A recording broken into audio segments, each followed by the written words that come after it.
Welcome. Welcome to to Shades Shade the City. I'm your girl Treese, It's Nels. and today we are here to do our recap of the 90 Day that happens the other way, season 6, episode 12. Something about no hard feelings. Okay, so yeah. If you haven't already, all of our new viewers in our Shade Squad, y'all really be listening. Y'all be liking, subscribing, and sharing this stuff, and we'll be appreciating it. Okay, thank you. But yeah, if you haven't already, go ahead and hit that like button for us. And that subscribe button. And y'all, let's jump right into it. I was just telling Nils, I'm just so upset that I got Sarper and Shekinah. It's so I exhausting. usually get them, so I know. Let's get into it. Let's get shady.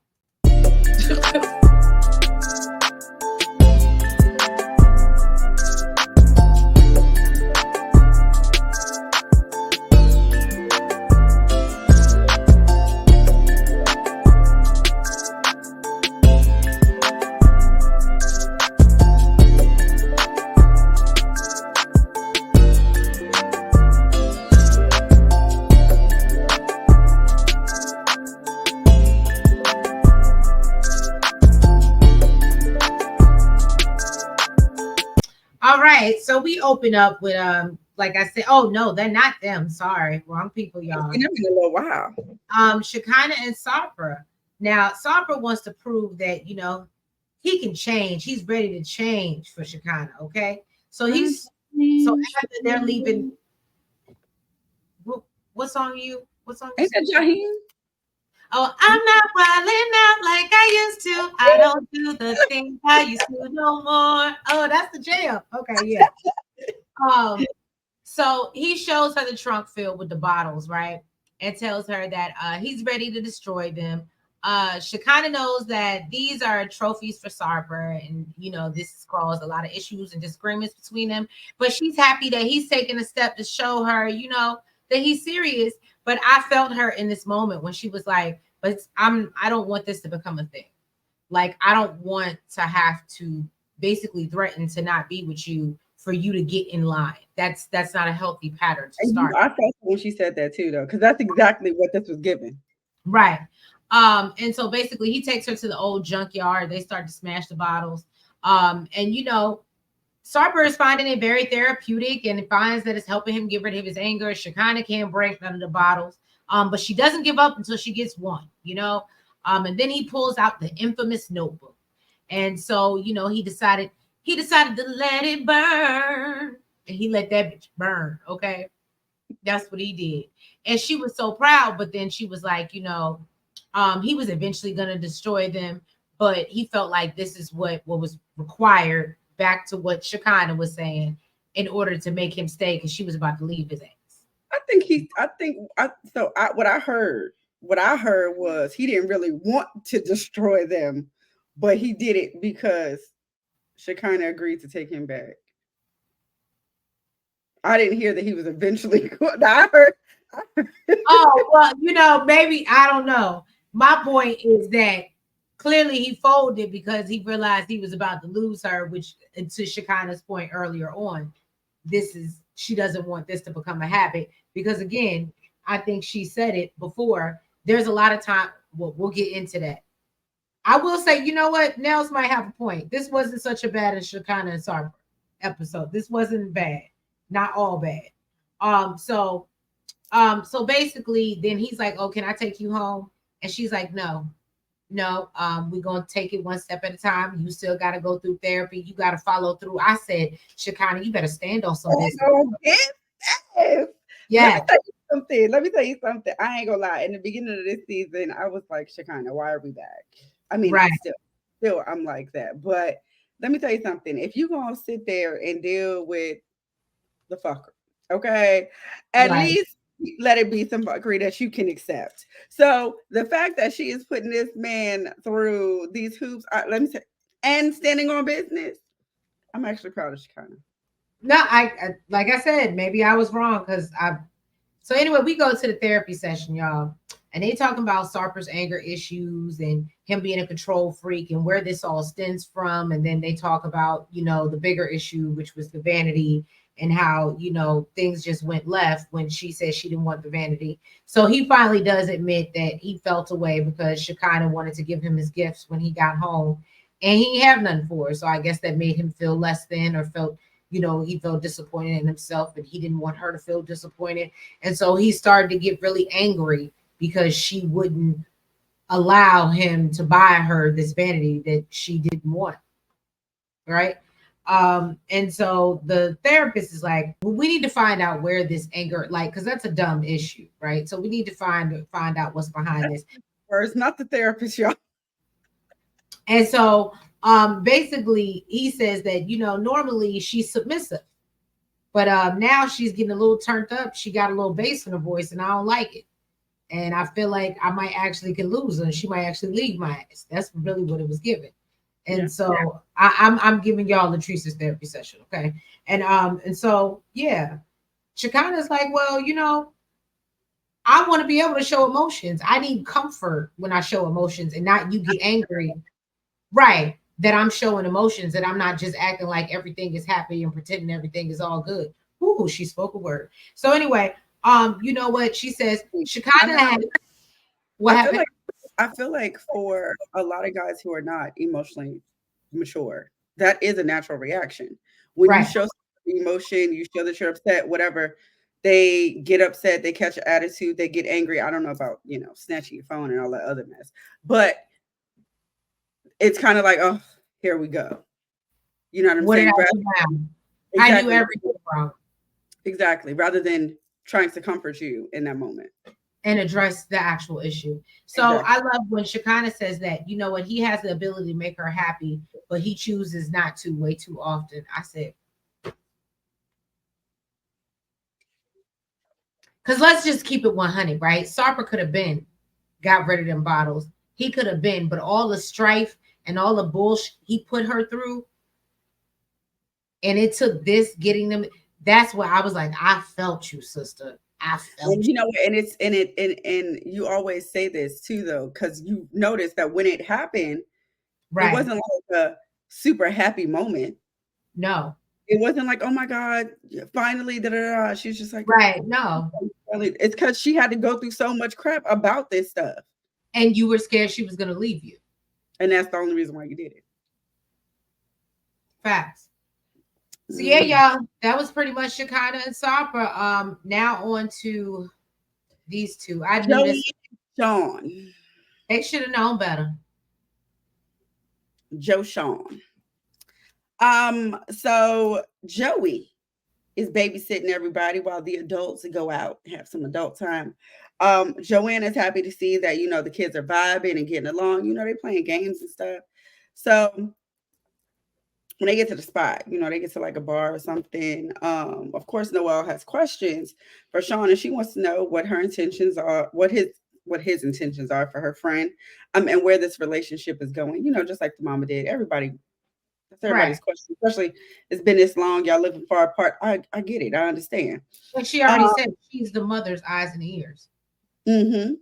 And Joanna just kind of answers like, going where every normal, serious relationship is going. Yours is a normal, serious marriage, but that's neither here nor there. So, they're kind of fumbling over their words because they're not ready to reveal that they're married.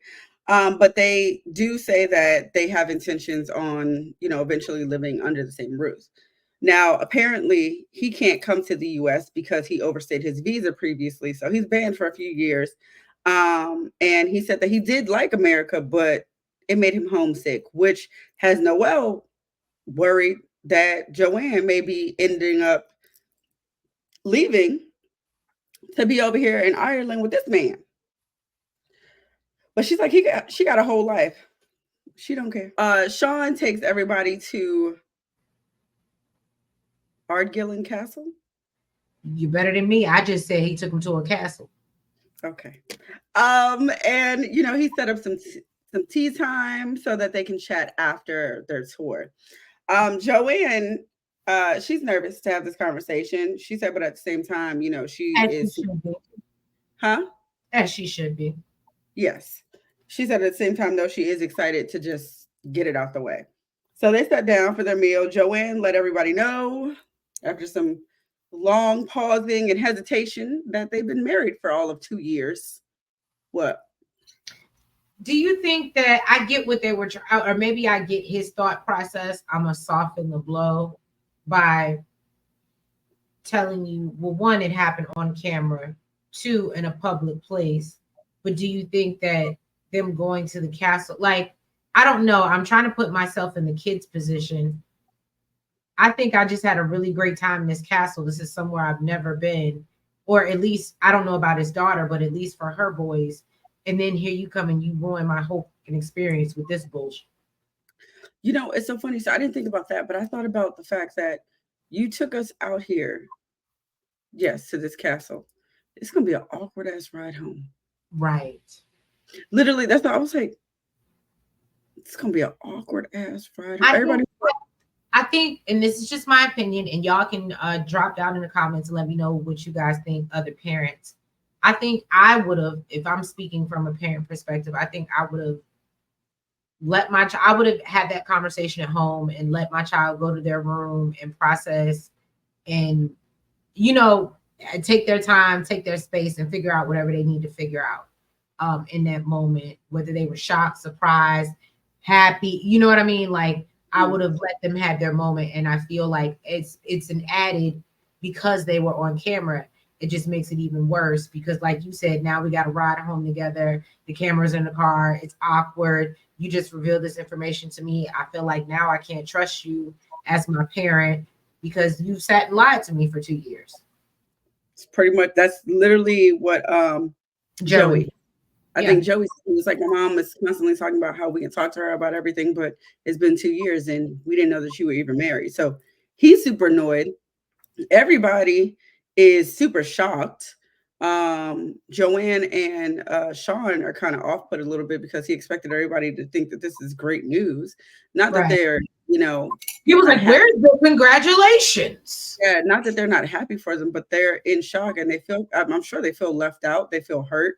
Joanne seems to get it a lot more. She's looking around the table and she's noticing that everyone is pretty much hurt. No, it was for me. You know what did it for me? It was a little girl. She was like, no, you're not. Mm-hmm. When she covered her face and kept her face covered, I thought she was about to cry. I still really don't know if she did or not, because I don't think we saw her face again after that.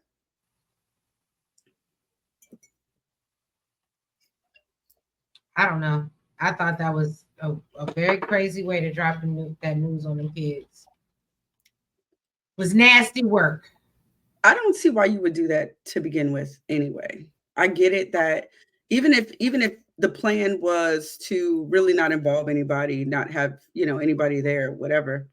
I don't see why it still couldn't have been a conversation. And let me just say this.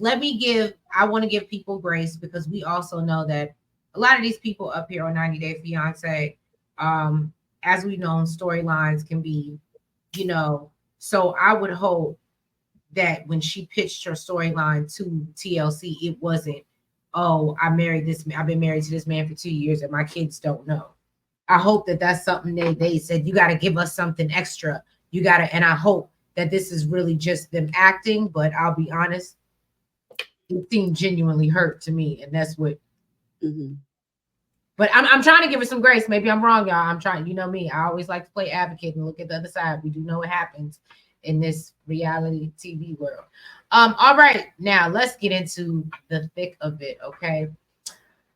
All right, Statler and Dempsey, y'all. Statler is still struggling with being on this boat and admits that in her past relationships, her anxiety has been an issue, okay? Now, Dempsey goes inside the boat, sit down alone, because she just needs a moment, her damn self. And she says that Statler was getting on her nerves, basically. She didn't say that. I'm telling y'all what I think. And she needed to take a break because it was messing up her mood. So Statler thinks that Dempsey doesn't understand that she might be overwhelmed and she just needs a minute to herself. And so Dempsey says that, Statler saying, she's comfortable in misery keeps replaying in her head. And I forgot, what's so funny? I forgot that she said it, but when Dempsey said it, I said she did say that. I didn't remember her say. I thought maybe that was a private conversation. No, But she didn't say that on camera. She said I'm comfortable. She absolutely said that. She absolutely said that. I can understand why she's not comfortable being next to somebody comfortable in misery. Right. But Statler is very much like, oh, the way the world is and life is unfair because of, again, her trauma from being adopted, and life is not fair and da da da da. And so yeah, she feels like in her mind probably her whole life has been misery, even though her mom is like a governor or something of Texas. Her adopted mother is like a governor of Texas. Not saying that makes your life great or something, or a council person or something, but it's just the fact that, you know, she just it's giving victim. What is it, like Lisa, victim, professional victim. So yes, I'm just saying. So that basically production's like, so can you live the rest of your life like this? And she's like, I don't like feeling like this. And I was like, girl, I I hate you. So Dempsey goes outside to check on Statler, and she tells her she wishes she would have told her she was anxious rather than being rude to her. Statler feels, she said it many times before they got on the boat that she was anxious going into it. And, Statler tries to explain that anxiety makes you irritable and causes you to be rude to people. And, she does, she's not coming from a logical place right now. Dempsey tell her, no, but you're rude and snappy. Okay. You're just nasty. And so Statler makes a half-assed apology for her feeling that way. And then Dempsey says every time they have a milestone, is some SHI between them, and it's affecting her happiness. And that's Dempsey. And so she tells her she doesn't like feeling like this. And basically Statler says I can't have this conversation right now. I can't do it. And so Dempsey, feels like they just don't get each other. And Statler's refusing to, she doesn't want to talk about it. And she's like, I just wish you could be in my body and feel what I feel right now. And basically she felt like she about to, get broken up with in the middle of a panic attack on a boat. And she said it's too much to handle. And I just feel like, what are you about to say? I don't know. I just feel like for her to be so in tune and self-aware of her things, her triggers, I feel like you have coping mechanisms. I feel like I feel like there are things that you do. You don't just get to walk around life being an asshole because you have anxiety. I'm sorry. I have anxiety. The thing is, I get that. And the only thing that really bothered me about this scene is on Dempsey's part was when Dempsey, you remember last episode, she was like, if you needed a minute, you should have told me that you needed a minute. And when Statler, she needed a minute, and she kept going. Minute, and Dempsey wouldn't give it to her. She actually said, "No, I'm not." And I mean, I understand if you fed up with the situation or whatever. I think that was just, I'm fed up. Yeah, I get that. I get that, but if this is really how you feel, this is genuinely how you feel, it's not going to change in 20, 30 minutes. Like, go back to where you was, go chill out, and then come tell her, like, I don't mess with you no more. I don't know. What you're not going to do is tell me that you need a minute. And then when I'm telling you I need a minute, you're not going to give it to me. I hear what you're saying. I think she saw it. I think because, and this is just, I think, and I'm not saying Dempsey's right, y'all. I'm saying that I can see it from Dempsey's point of view a little bit, where it feels like every time you display bad behavior, you blame it on me being anxious and all of your ailments and and at a certain point, that gets irritating to somebody who has to deal with your bad behavior. And you always, and instead of trying to correct it, be better, or learn how to cope, instead you just live in that, well, this is who I am, this is what I do. That could be irritating. And I completely understand that. That doesn't change the fact that it could still be. I don't disagree with that. I don't disagree with that. She clearly needed a minute. Yeah, I mean, it could still be my ailment. You know what I mean? And who are you to say whether it is or it's not? I still need a minute. And like I said, if this is how you feel genuinely, it's not going to change. Right. 20 or 30 minutes of the time that I'm asking you to wait till we get back on land. So feel how you feel. Tell me you want to break up when I'm in a better place to receive it, because all you're doing now is adding to it. And I'm only saying that because whether it's anxiety, whether it's anger, whether it's whatever, sometimes I need a minute. And if you don't give it to me, you're not going to like the reaction that you get. So if she's verbally expressing, give me a minute, I think you need to give her a minute. But everything else, I can understand that. I can understand that.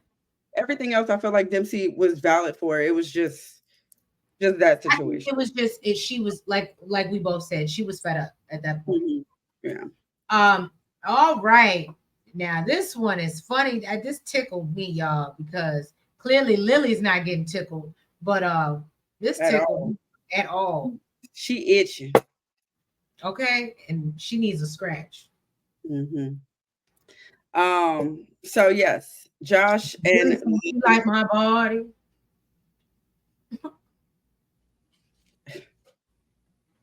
Let me say something. When she said, I feel like an American, I'm out here begging for, she said, Chinese women don't do this. Oh, I didn't hear that. You didn't hear that, Sarah? When she went and got the translator? I remember when she got the translator, but I don't remember. No, I don't remember. The translator, she said, I remember, she said, I feel like, she said, in Chinese tradition, women, and she said, you're making me feel like an American, basically. Okay. That in her culture, like she said, men initiate the sex. Yes, so I did. See, I heard that. Hey, babe, she got to pop that booty up. She got to wear it, like, and he's still like, yeah, I'm going to sleep. She's like, what the? I don't know. I don't know about none of that. I'm too tired. I'm too sick. I ain't never ever in my life heard none of that. Anyways, I've heard I don't come to bed on time, but say what? I've heard I don't come to bed on time, but I ain't got time to be scheduling. If you either you get up, I come to bed. Right. All right. So Lily let Josh know that their wedding is coming up soon, so they need to change their sheets to red. This is a Chinese tradition. She said this tradition means happiness, prosperity, and best wishes to the couple. It also means that you don't have sex until you put the sheets on the bed, and she's excited about that because it's been a long time since they done had some sex. You'd have thought they took care of that as soon as he touched down. Nope. Apparently that ain't the case. She told him she wanted. Okay. She said at this point, she got used to not having sex. Okay. So she said she's feeling like he doesn't want to make love to her, or he doesn't love her or like her body. He said normally, she doesn't say anything, but he's mentally and physically exhausted. And now, he knows he has to make more. I feel like he was like, my neck, my cold. Oh, nigga, I am old. It was just, that's all it was given. And it was like, come on, take a little something or do what you need to do to get where you gotta be. He said he had every excuse. He said that he was tired, he had a cold. She told him that, they're in their Chinese tradition, the men initiated. And she's feeling embarrassed, like that she even has to ask for it. Sir, let me tell you, you wouldn't get a touch. That right, that's not how I work. And like I told Nels, what's even more embarrassing to me, you broke. You're broke. So you should be overtime. You should be at the door with the out swinging, okay? I should be tired. I should be mentally tired. I should have a cold. Right? The hell? From swinging it, from the fans and chandeliers. Right. Anyway, she said that she hopes that Josh is taking her words seriously because, they have a saying out there, about not just giving empty words. She said she wants to feel his love on a daily basis. Okay. So he told her that he'll take care of her needs. Just give him a few more days. A few more days. Sir, if She you said, came I'm over, trying to lay these red sheets down now. let me tell you something. If you came over here burning or something and you want some pills trying to get rid of that before you touch me, we need to have this conversation. Because right now, what it's given is you was over there, you ain't get none. You touched down over here, you ain't giving me none. I'm telling you I want it, and you still telling me I gotta wait a few more days.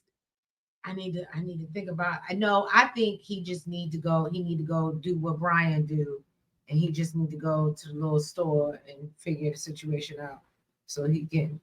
He need a pill. Mhm. Boy, you should have shipped them things. I think so too. I feel like they should have been in a suitcase if you Put them needed in the them. bag. I don't want to hear none of that. You should have came over here prepared. Like, no, absolutely. No, there's literally no excuse unless you burning. It makes me wonder how many times, because they got married so quickly and then she went back to China. It makes me wonder how many times they actually had sex, like the whole time they've been married. Let me tell you something. Unless you cheated and you burning and you had to take some pills to get rid of whatever the hell you got, there's literally no excuse. There's no excuse. You came over here unprepared. You was not prepared to me down, and you still don't want to after I'm verbally telling. Oh, you didn't pick me up and throw me onto. No,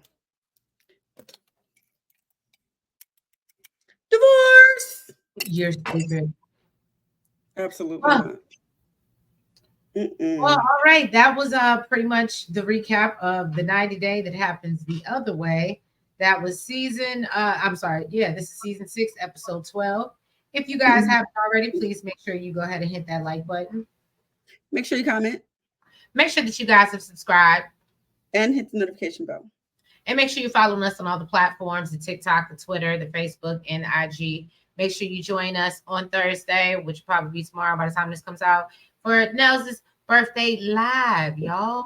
And come through and wish our girl a happy birthday. All right. I love the birthday wishes. Yes, yes. And thank you for all the birthday likes and subscribes. Okay. I appreciate it. But yeah, y'all. So we will catch y'all later and next week for another recap of the 90 day the other way. Have a good night. Bye bye.